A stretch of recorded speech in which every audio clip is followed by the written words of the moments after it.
Bonjour à tous, j'espère que vous allez bien. Vous êtes bien branchés sur votre chaîne Vie de couple chrétien et sérialité. Ici votre précieux frère Omaric. Alors je vais répondre encore à deux questions qui me sont posées. Qui étaient basées sur quels sont les signes avant-coureurs d'un divorce, c'est-à-dire les signes qui montrent que le divorce est déjà engagé et que dans peu de temps vous allez vous séparer avec votre sœur. Et la dernière question qui est la troisième qui dit pourquoi un chrétien ou un couple chrétien ne doit jamais envisager, même dans leurs pensées, tromper l'autre par l'adultère ou par la fornication, par l'adultère, parce que la fornication c'est pour les célibataires et l'adultère c'est pour les mariés. Question numéro 2. Pourquoi un chrétien ne devrait jamais penser à l'adultère?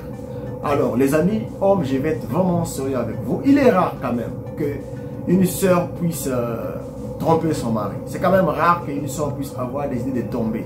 Très souvent, quand les femmes le font, soit elle avait d'abord ce copain avant de te connaître, frère, elle vivait d'abord ce double vie, soit quand l'homme a tellement fait qu'elle veut se venger, parce qu'elle n'est pas encore délivrée, malheureusement, soit elle a été prise par souffrance, galère, pas de trucs, pas de choix, coincée dans les difficultés de la vie, elle peut arriver à le faire. Soit le mari est comme Potiphar, toujours rare à la maison, c'est-à-dire toujours dans les voyages. Et chaque fois qu'il voyait Joseph à côté, il s'est dit, ah, mon frère, Joseph c'est un beau garçon quand même, hein, mais mon mari est toujours absent. Et Joseph a été tenté plusieurs fois par cette femme-là. Ce n'était pas une seule fois d'après ce que les gens prêchent. La Bible parle plusieurs fois. Et Joseph a tenu bon. Je reviens maintenant pour nous les mariés. Frère, tu as ta femme à la maison, une belle femme que tu avais aimée, que tu as épousée. Quelques années après, tu penses la tromper par l'adultère. C'est la pire des choses qu'un homme marié puisse se réfléchir dans sa tête, tomber. Tomber avec une femme pour détruire ta femme. Et sache que chaque fois que tu tombes, tu brises l'alliance de vœux. Parce que la Bible dit quoi? Quand tu feras un serment, la Bible dit quand tu seras lié par un serment à une personne, tu ne violeras pas ta parole, tu l'exécuteras selon ce qui était sorti de ta bouche. Mais le jour du mariage, qu'est-ce que tu dis? Nous avons tendance à dire, je te promets la fidélité, je te promets d'aimer jusqu'à la mort. Promets-tu d'aimer qu'elle, rien qu'elle? Nous disons tous oui. Donc dès que tu tombes avec une autre femme, retiens que le vœu de mariage a été brisé. Tu vas me dire que c'est faux. Non, non, non, c'est ce que la Bible dit. Ton vœu soit respecté tel que tu l'as dit. Donc, quand tu tombes, tu avais dit que tu ne tomberas pas et que tu as tombé, c'est que tu as brisé le vœu là. Pour que le vœu là soit remis, il faut que tu la demandes pardon, tu corriges, on prie et tu remets l'harmonie en faisant beaucoup d'efforts. Donc, un homme normal n'est pas censé réfléchir, même par pensée, tromper sa femme. Même par des idées. Sa femme. Et beaucoup des hommes profitent quand ils ont des problèmes. Ou quand la femme et lui sont chamaillés. Et là, il sort, il voit des femmes, il dit, ah, je vais me venger. Il va penser quoi? Ou parce que la femme ne te sert pas tout le temps au lit. Quelquefois, elle est malade. Quelquefois, elle est fatiguée. Quelquefois, elle n'a pas envie de faire l'amour avec toi. Comme l'homme, il est trop émotionnel, physique. Dès qu'il voit la femme, il est déjà prêt à aller vers. Du coup, quand on ne lui donne pas ça, il est en colère et il est prêt à tomber. Et nombreux sont tombés que par leur colère. Et après, ils l'ont regretté. Parce qu'ils n'ont pas fait parce qu'ils aimaient cette femme. Tu vas voir même sa femme de la maison, une très belle femme. Mais la femme pour laquelle il est tombé, une femme, je ne peux pas dire vilaine, mais vous-même vous comprenez. C'est tellement triste, incomparable. Mais qu'est-ce qui l'a fait tomber? Ce n'est pas le diable, c'est la colère. Il a voulu se fâcher et le diable, bon, l'a saisi, évidemment, puisqu'on tombe, le diable qui nous tombe. Mais entre-temps, pour tomber quand même, tu le planifies parfois. Il y en a qui ont planifié, qui ont préparé l'hôtel, tout ça, pour tomber. Mais tout le temps, il prie quand même avec madame le soir. Et je dis toujours que quand quelqu'un commence à tomber, il y a quand même des signes avant-coureurs qui montrent quand même que ça commence toujours par ne plus aimer madame, tu ne l'as pas touché depuis quand même beaucoup de jours, la nourriture, parfois tu ne manges pas, quelquefois une secrétaire au bureau te fait beaucoup de « Oh, tu es beau, hein? Tu es ceci, hein? Oh, tu es ceci, hein? » Tu vois tout le temps ta femme ne te fait pas ça. Comme nos soeurs ne savent pas être tendres aussi, nos soeurs. Toujours kunzu, comme on dit, donc cru et brute. Du coup, quand tu es avec elle, elle ne sait pas chérir son mari.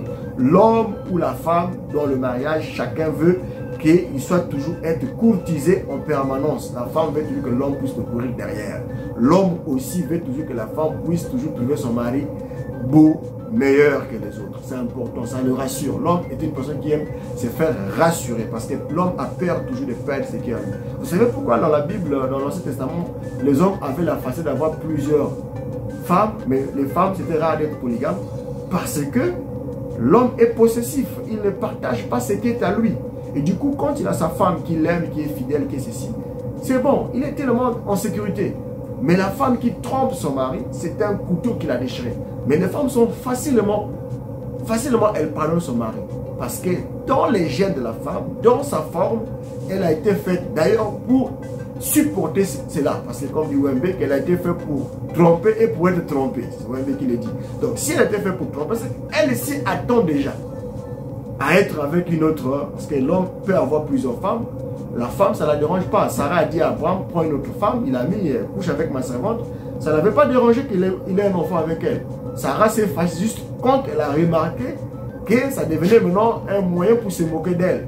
Là, Sarah a tapé sur la table. Mais le fait qu'Abraham ait couché avec elle, elle était prête à supporter ça. Donc, toi frère, peu importe le poids de la tentation, la Bible me dit que Joseph a été tenté plusieurs fois par cette femme, qui était la femme de sa patronne. Il n'a pas dit que si je couche avec elle, j'aurai la promotion au travail. Oh, comme c'est ma patronne, je vais coucher avec elle, elle m'a tenté ça, je suis tombé avec elle pour avoir la promotion. Ça, c'est des péchés. Joseph va te condamner au ciel. Parce que lui, il avait la possibilité d'avoir comme copine la femme de son patron. Ça devait être même au lit de son patron de aller faire ça. Mais il a refusé. Pourquoi? Il a dit, comment je vais commettre un si grand péché? Il n'avait même pas encore à l'époque, Joseph là. Il n'avait même pas encore la Bible que toi tu as. Il était même pas avec le Nouveau Testament, l'Ancien Testament. Moïse est venu après. Lui, il était avant. Donc, même la Bible écrite là, il n'en avait pas. Mais il dit, il savait que c'était un péché. Lui, Joseph, que je vais commettre un adultère. Mais là, toi, comment est-ce que, frère, aujourd'hui, avec le Nouveau Testament et l'Ancien Testament, tu arrives quand même à commettre adultère? Vous comprenez? C'est que tu ne crois pas. C'est que tu ne crois pas la parole. Genèse, chapitre 39, à partir du verset 5. Verset 6. Il abandonna aux mains de Joseph tout ce qui appartenait et il n'avait avec lui d'autre soin que celui de prendre sa nourriture. Or Joseph était beau de taille et belle et beau de figure. Après ces choses, verset 7, Genèse chapitre 39, verset 7. Après ces choses, il arriva que la femme de son maître porta les yeux sur Joseph et dit, couche avec moi. Il refusa et dit à la femme de son maître, voici mon maître ne prend avec moi connaissance de rien dans la maison et il a remis entre mes mains tout ce qui lui appartient et il n'est pas plus grand que moi dans cette maison et il ne m'a rien interdit excepté toi. Donc toi sa femme. Parle à la femme de l'Esprit, parce que tu es sa femme. Comment ferais-je un aussi grand mal et pécherai-je contre Dieu? Il a vu que l'adultère était un grand mal et aussi un péché contre Dieu. Le mal, pourquoi? Parce qu'il ferait très mal à son maître Potiphar d'apprendre ça de Joseph. D'ailleurs, même quand la femme là a menti que Joseph voulait coucher avec lui quand Potiphar est venu, vous savez qu'est-ce que Potiphar a fait? Juste l'intention qu'on lui a dit que Joseph voulait coucher ta femme. Il a fini en prison. Maintenant, imaginez que s'il avait vraiment couché maintenant avec elle, quel mal il allait faire à cet homme. Maintenant, Joseph parle de Dieu. Donc, tu fais deux personnes là. Tu blesses ta femme ou tu blesses ton mari quand tu tombes, quand tu fais l'adultère, et tu blesses aussi Dieu. Ce n'est pas seulement ta femme, ce n'est pas seulement Dieu. Les deux sont blessés. C'est clair, comme disait Wembe, que si je sais que Mère me pardonne, mais comme je l'aime, je sais que si je tombe, Mère va me pardonner, mais comme je l'aime, je ne ferai rien au monde. Pour l'amour que j'ai pour elle. Vous comprenez? Pour l'amour, je ne vais pas la faire du mal. Et Joseph sort le mot mal que je vais faire à Dieu et que je vais faire à mon maître. Et comment pécherai-je contre Dieu? La Bible dit, verset 10, quoiqu'elle parla tous les jours à Joseph, il refusa de coucher auprès d'elle, d'être avec elle. Donc, la Bible dit, verset 10, en Genèse 39, verset 10, il dit, quoiqu'elle parlait tous les jours. Frère, tu as une tentation de tous les jours au boulot. D'une femme qui t'aime. Ou soeur, tu as un homme qui a l'argent plus que ton mari. Une tentation de tous les jours qui veut que tu tombes. Mais toi, par respect, je ne peux pas suyer mon lit conjugal. Quand on parle de lit conjugal, je réponds à cette question-là parce que c'est une question qu'on me pose. Lit conjugal, c'est quoi? la souillure du lit conjugal est quand il y a troisième personne sincère parmi le lit. C'est-à-dire, le mari va aller coucher dehors, il amène un intrus. Pourquoi? Parce que c'est lui qui s'attache à une prostituée, c'est-à-dire celle qui n'est pas ta femme. Vous êtes un avec elle. Si tu ramènes le péché de un avec elle dans ton lit conjugal de la maison de ta femme, en ce moment-là, le lit est souillé par ton acte que tu as fait dehors. C'est ça l'adultère. Tu souilles. Voilà pourquoi vous allez lire le livre de Hébreux chapitre verset 4, il dit à la fin, Dieu jugera, les impudiques, ça veut dire ceux qui couchent les gens sans mariage, et, conjonction de coordination, qui dit des propositions, les adultères. Les adultères, ce sont les qui? Les gens qui couchent avec les femmes des autres, ou les femmes mariées qui couchent avec des hommes célibataires ou mariés. Comme une femme mariée qui couche avec un gardien de son mari, c'est l'adultère. Comme une femme mariée qui couche avec le patron de son mari, ou une femme qui travaille quelque part, couche avec son collègue de service alors qu'elle est un homme, c'est un marié, c'est une adultère. Et pour ce péché-là, pour que ce péché soit pardonné, tu dois informer ton mari de l'acte que tu avais commis. Et il y a une femme qui est venue voir Wembe pour lui dire, j'avais commis ceci, ceci. Wembe lui a dit, va le dire à ton mari, va confier sur ton mari. Parce que j'ai voulu prier pour toi, mais je vis qu'il y a un péché d'adultère que tu n'as jamais corrigé. Elle est partie corriger. Donc tu ne peux pas fuir, il faut que tu arranges. Tant que tu n'arranges pas le vœu, les serments de fidélité que tu avais scellés lors de ton mariage, devant la chair, a été rompu quand tu as vu la nudité d'une autre femme. Quand ton sexe est rentré dans le sexe d'une autre femme. Parce que la consommation du mariage, c'est l'acte sexuel. Dès que tu rentres dans un autre corps, tu as brisé ce lien-là. Et tu t'es lié avec une autre personne. Dès que Dieu voit l'acte sexuel, Dieu voit un lien. Et quand Dieu voit un lien, il voit un mariage. Et comme toi, tu avais signé un pacte d'un seul mariage, là, tu as brisé le lien que tu avais promis. C'est l'adultère. Voilà pourquoi la Bible dit, dans le livre de Malachie 2, je pense, je vais mettre le verset, ne soyez pas infidèles à la femme de la Genèse. Infidèle, là, c'est quoi? Il dit, un seul l'a fait. Pourquoi il l'a fait? Parce qu'il cherchait une postérité. Et on parle d'Abraham. Et quand tu vois dans le livre de Paul, Paul explique que les deux femmes-là sont deux alliances, c'est un mystère. Donc, je ne vais pas m'attarder sur ce point, ce n'était pas la question. Sur la question de l'adultère, en tout cas, il faut le fuir. Comme dit la Bible, fuyez l'impudicité pour les célibataires. Moi, j'ajoute maintenant pour moi, c'est moi, je dis maintenant marié, fuyez l'adultère. Je dis, même si ça veut vraiment venir, fuis seulement, fuis. Sors même nu, je ne sais pas comment je vais expliquer ce terme, fuis. Même si tu commences à enlever les habits avant de monter au lit, quelque chose te rappelle, c'est un péché. Fuis. Ne gêne pas, fuis. Tu sauves vraiment ton âme parce que tu pêches contre deux personnes, ton mari et Dieu. Voilà pour cette question. Donc, il ne faut pas qu'il y ait une brin de trahison. Même pas un petit sentiment de tomber, même dans la pensée. Car Jésus dit que quiconque regarde une femme convoite, dans son cœur a déjà commis l'acte. Potentiellement, quand tu convoites, tu nourris tes yeux de ces choses-là et tu es en train de trahir ta femme. Parce que ton engagement de tes yeux, c'était vers elle ou vers ton mari. Voilà. Pour cette question-là, je pense que je l'ai répondu. On passe à la troisième question qui concerne quels sont les signes avant-coureurs d'un divorce. C'est une question très difficile que je ne peux pas répondre en 10 minutes, mais c'est une question qui demande beaucoup d'études. Donc, on aura un thème où nous avons prévu aller vers 3 personnes que j'ai contactées, qui sont divorcées. Ils pourront nous expliquer un peu quels sont les ont eu comme problème. Mais j'ai dit ça avec eux tous. Je vous donnerai ce que j'ai retenu, malgré qu'eux-mêmes vont passer sur le plateau pour témoigner un peu les conséquences. Ils parleront plus des conséquences du divorce au jeu dans leur couple, ce que ça a entraîné et ce qu'ils regrettent.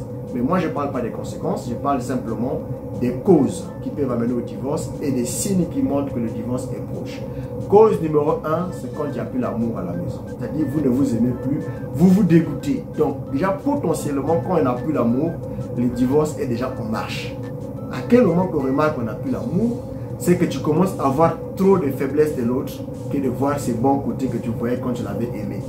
Quand tu commences à remarquer que ta femme ne t'attire plus physiquement, quand tu commences à remarquer que tout ce qu'elle fait t'énerve, quand tu commences à remarquer que tout ce qu'elle fait te dérange, quand tu commences à remarquer que quand elle le fait, tu n'es pas prêt à la pardonner, quand tu commences à remarquer que tu ne supportes même plus ses faiblesses, quand tu commences à remarquer que non, tout ce qu'elle fait devient un dégoût pour toi, là, tu es en train d'aller vers un divorce, sans rate. Parce que lorsque la nature a horreur du vide, a dit des hommes de science, lorsque tu écartes l'amour qui était là, tu vas forcément remplacer par une autre personne. Tu ne peux pas laisser ça vide. Voilà pourquoi l'apôtre Paul dit toutefois, 1 Corinthiens chapitre 7, verset 1. On va lire cela. 1 Corinthiens chapitre 7, verset 2. Toutefois, pour éviter l'impudicité, que chacun ait sa femme et que chaque femme ait son mari. Que chacun ait sa femme et que chaque femme ait son mari. Vous comprenez ça? Ça veut dire quoi? Toutefois, pour éviter l'impudicité. Donc, dès que tu commences à ne plus avoir la femme de ta vie devant toi, dans le cœur, dans ta place, à la place de ça, va remplacer forcément une autre femme. Ou l'adultère va tomber. Ça commence par l'adultère, ou soit le dégoût, le mépris. Après, tu vas sentir que même pour un 10 000 francs, pour un 100 francs, ou pour une assurance de l'école des enfants, ou pour un petit brosse à dents qu'elle a déplacé, tu peux la claquer la porte, la tabasser et elle va à l'hôpital ou bien vous vous séparez. Ou encore lorsque le mari quitte ceux qui vivent souvent à distance et que tu ne trouves plus l'intérêt d'être pendant longtemps avec l'autre au téléphone. Elle t'ennuie en fait. Quand tu causes avec elle, tu ne sens plus l'attraction. 5 minutes suffisant. Tu ne sens plus qu'il te manque. Le manque n'est plus là. Tu ne sens plus le désir de voir l'autre. Elle peut se mettre nue devant toi, en train de mettre sa pommade. Ton corps d'homme ne réagit plus. Il peut se mettre devant toi, son mari nu, chère madame. Ton mari est là, ton chéri est là devant toi. Ton corps ne s'attire plus, il ne t'intéresse plus. Quand on est désintéressé de quelqu'un, on finit par ne plus avoir besoin. Donc, les signes avant-coureurs, c'est ça. Et qu'est-ce qui provoque ça? Quelquefois, c'est la routine. Quelquefois, c'est les satisfactions sexuelles. Quelquefois, c'est la saleté. Parce que nos sœurs sont parfois sales. Elle est propre à l'église, mais quand vous rentrez dans sa maison, c'est un désordre. C'est comme une porcherie. Elles ne sont pas bonnes. Les odeurs, les mauvaises haleines, la bouche qui pue. Le monsieur commence à fouiller de te faire des bisous. Parce qu'il sait quand il va t'approcher, c'est l'odeur qui sent. Tu vois, le corps de la femme est sensible, fragile. Est-ce que tu te laves bien? Est-ce que tu te parfumes? Une femme doit se parfumer. Elle doit beaucoup se laver, doit beaucoup se parfumer, doit se tresser, doit toujours se mettre en mode conquérante. C'est-à-dire, elle est en train de vouloir conquérir son mari dans son cœur. Il faut que ton mari, quand il te voit, il te courtise toujours. Il trouve que tu as toujours une attraction vers lui. Mais quand l'attraction de l'autre n'est plus, c'est le divorce. Autre cause un peu spirituelle, ça peut être des combats de la famille. Il se peut que le frère là est dans une famille où les gens, quand ils se marient, ils se séparent après. Et que lui, quand il a cru la parole, il n'a jamais été délivré de ses liens familiales. Ces liens de la famille peuvent aussi le poursuivre jusqu'à l'amener à divorcer. Parce que tu vérifies dans sa famille, sa mère avait divorcé, son père avait divorcé, sa grand-mère avait divorcé, ses arrières avaient divorcé. Si tu vois d'être dans une famille pareille, c'est que ta femme ou ton mari là, a des prédispositions pour divorcer si Dieu ne l'a pas encore délivré. Je vous prends l'exemple dans la Bible, vous allez voir que Abraham avait menti sur Sarah. Quand vous prenez la suite, vous allez voir aussi que Isaac avait menti sur Rebecca. Vous partez encore la suite, vous allez voir leur fils. Jacob a menti Ésaü pour avoir la bénédiction de son père Isaac. Si vous suivez encore plus loin, les enfants de Jacob, vous allez voir à l'intérieur, il y a des menteurs qui ont menti, qui n'ont pas vendu leurs frères, ils ont ceci. Vous voyez, c'est un héritage familial. C'est un lien, je vous ai pris l'exemple. Je peux encore vous prendre des héritages familial. Sarah était stérile. Paf, paf. La femme de l'enfant d'Abraham aussi était stérile. Donc, comment on l'appelle? Vous connaissez, non? La sœur Rebecca, la meilleure femme, elle était stérile. Si vous lisez Genèse 21, vous allez voir, il est dit que son mari pria Dieu pour lui. Genèse 21, je crois, verset 25. La Bible dit Rebecca, sa femme, pour que Dieu lui donne les enfants parce qu'il était stérile. Vous descendez encore plus bas. L'enfant de Isaac qui est né là, Jacob, il a eu une femme stérile, Rachel. Vous comprenez? Si vous poursuivez encore, on va arriver des stériles, des stériles, des stériles. La lignée des femmes, des stériles, la lignée des hommes, des menteurs. Donc, ce sont des liens. Et on ne blague pas avec des liens. Ce n'est pas parce que tu lis les brochures, parce que tu vas tous les jours à l'église, et parce que tu fait son speech, que tu es délivré. Il faut que tu cherches, est-ce que j'ai encore les tares des divorces de ma famille? C'est le cadre spirituel. Je ne vais pas m'atteler là-bas. J'ai pensé que je vais donner déjà un aperçu là-dessus. Maintenant, je passe sur l'autre point. Le point spirituel, le point financier. Quand le mari avait eu la femme, il avait l'argent. Et que le mari rentre en phase de sécheresse où il n'a plus d'argent. Ça aussi, ça peut être un catalyseur. Dès que la femme était habituée à un certain niveau de vie, avec un coût de la vie tellement élevé, le mari n'a plus rien, là, le vrai respect commence. Là, le vrai amour est testé. Parce que le vrai amour de la femme est testé quand le mari n'a plus rien. Et le vrai amour de l'homme est testé quand sa femme est constamment malade. et qu'il est plus prêt à te servir sexuellement. C'est là où tu vas voir si je l'avais aimé, ou c'est là où tu vas voir est-ce que j'avais aimé que la sexualité. Vous comprenez? Donc l'amour est mis en épreuve par ces choses-là. Donc il y en a plusieurs cas, on peut prendre plusieurs cas qui montrent que le divorce est en route. Le dialogue n'est plus, la communication n'est plus fluide, hein, les intérêts ne sont plus communs. Monsieur a un intérêt de voyager, la femme a l'intérêt de construire. Tu prends ta femme, tu es au Congo, tu la vois en Europe, vous vous voyez rarement, une fois l'année ou deux fois l'année, et tu espères qu'elle reste fidèle. La majorité des gens qui l'ont fait ont perdu leur couple. Je vous dis que j'ai des témoignages de mes propres amis qui l'ont fait, qui aujourd'hui regrettent. D'autres aussi ont pris des femmes au village parce qu'ils pensaient que quand ils vont le mettre à la maison, il sera doux parce qu'ils ne connaissaient pas la ville. Elle va ouvrir les yeux, elle va trouver d'autres hommes mieux que toi.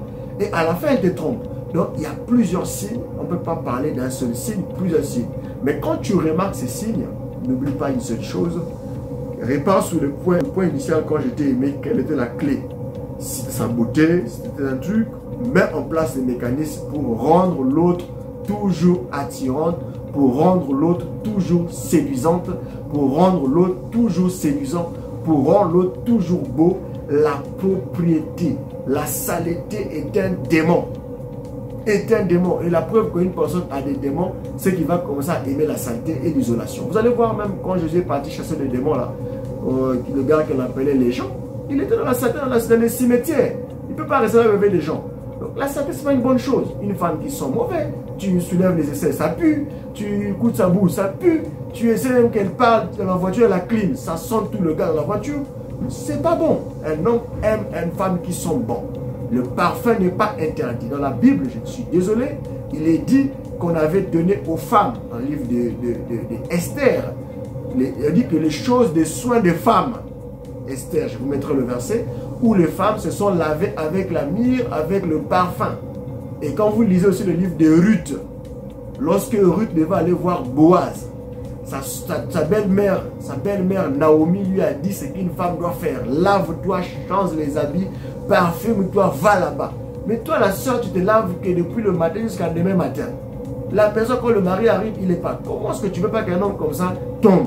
Comment tu veux qu'un homme comme ça ne te sent plus? Et quand on ne sent plus une chose, dès qu'il commence plus à te sentir, il commence à trouver que tu deviens ennuyeuse, tu deviens dégoûtant, la nature a horreur du vide. Tu te feras naturellement être remplacé par sa tête, par quelque chose d'autre. C'est-à-dire, à la place de l'air, il y a toujours l'air. Si tu enlèves l'air là, quelque chose doit remplacer. Il ne peut pas être vide. Le vide n'existe pas. Il y a quelque chose qui comble le vide.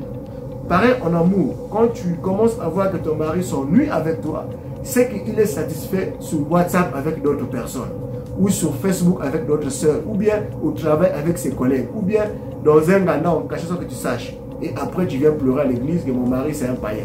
Tu as détruit ton couple toi-même. Donc, pour finir cette question, je dirais, il y a plusieurs signes qui montrent qu'un homme est en train de te quitter, dans le sens spirituel, dans le sens il n'aime plus le Seigneur, il n'aime plus adorer, il commence à être farceur, et comme dans le plan spirituel, il n'est plus en harmonie avec le Seigneur, toi aussi tu vas subir un coup parce que tu vas vouloir le ramener au Seigneur. Et quand tu vas vouloir le ramener au Seigneur, il va trouver que tu deviens un point gênant qui le dérange. Il peut aussi divorcer à cause de ça. Il faut épouser des chrétiens de vie, pas des chrétiens de nom, que tu as ramené n'importe où, un seul des hommes croyants, qui n'a pas pour lui cru, qui peut facilement abandonner la foi. Et s'il abandonne la foi, il va t'imposer, tu ne pars plus à l'église, tu ne pries plus, tu n'adores plus. Tu vas faire quoi? Tu vas supporter jusqu'à ce que tu trouveras, entre le mariage et mon salut, le divorce est même mieux. C'est là où on répond à la question. Est-ce que le divorce est mieux que de souffrir dans le mariage? Oui et non. Et à un moment donné, on peut divorcer. Si on ne peut plus, nous on fait quoi? On va te laisser que tu saignes et que tu meurs à la maison parce que tu ne dois pas divorcer. Tu peux que divorcer, mais après tu vas subir les conséquences du divorce. Comme dit le Corinthien, une femme quand elle est séparée, qu'elle reste sans se marier ou elle s'est réconciliée avec son mari. C'est que l'apôtre Paul nous dit. Donc vous connaissez les conséquences. Acceptez le divorce, il n'y a pas de problème. Parce que ta vie est en danger. Tu es menacé, oui, tu peux partir. Mais après tu appliques Romains chapitre 7 verset 2. Qui dit que tu restes comme ça jusqu'à ce que le mari meure 2 à 3. Vous voyez que c'est important de comprendre ces choses. Donc il y a plusieurs causes qui peuvent montrer que le divorce est en route.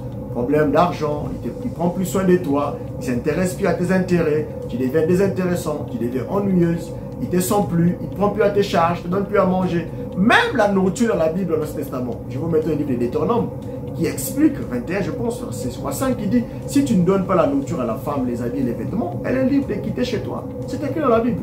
Maintenant, quand un homme commence à te refuser ça, ça veut dire qu'il ne t'aime plus. Même quand un homme prenait la deuxième femme et qu'il mettait la deuxième femme dans le foyer, la Bible dit, il ne va pas oublier pour la première ça. Pourquoi? C'était important pour lui. Parce que ça lui permettait de savoir que tu n'es pas maltraité. Quand il ne le faisait pas, la Bible dit quoi? Tu t'es séparé de lui. Sur ce, que Dieu vous bénisse. C'était un plaisir pour moi de répondre à ces 3 questions qui étaient un peu longues. C'était nécessaire qu'on partage. Sur ce, que Dieu vous bénisse. À très bientôt. Abonnez-vous à la page, à la chaîne. Partagez, commentez. Et dites-moi en commentaire ce que vous pensez pour ces 3 questions. Je me ferai le plaisir de vous répondre par vos questions et mettre des versets qu'il faut. Pour le reste, un grand shalom. Que Dieu vous bénisse. Vie de couple chrétien et sérénité. Était au micro votre précieux frère Romaric. Shalom.